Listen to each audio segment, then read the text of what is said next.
Syederun telepon seluler atau handphone wartawan Serambi Indonesia Indra Wijaya dipukul oleh oknum yang diduga aparat polisi berpakaian preman hingga jatuh dan rusak saat melakukan siaran langsung alias live demo penolakan kenaikan BBM oleh mahasiswa di depan gedung DPRA pada Rabu 7 September 2022.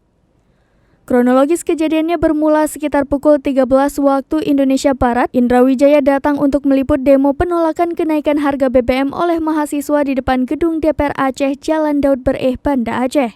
Saat itu massa aksi sudah berdiri di jalan depan gedung wakil rakyat tersebut. Lalu Indra Wijaya dengan memakai handphone mengambil video suasana massa yang sudah berkumpul.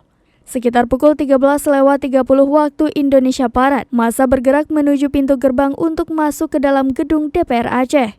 Saat hendak masuk, massa dihadang oleh polisi karena hanya diberi ruang untuk 10 mahasiswa melakukan audiensi dengan pihak DPRA mewakili pengunjuk rasa.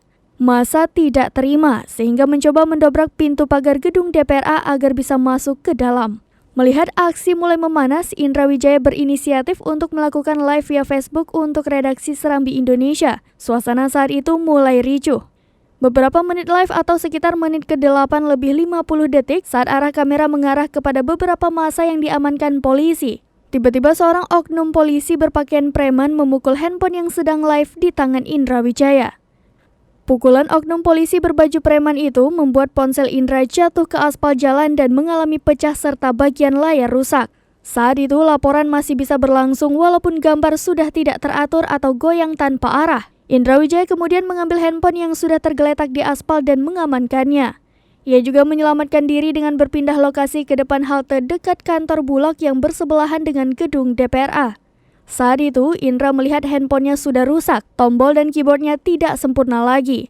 Meski dalam kondisi layar HP yang sudah pecah, namun live masih berlangsung karena kamera belakang masih bisa mengambil gambar atau video demi menjalankan tugas jurnalistiknya.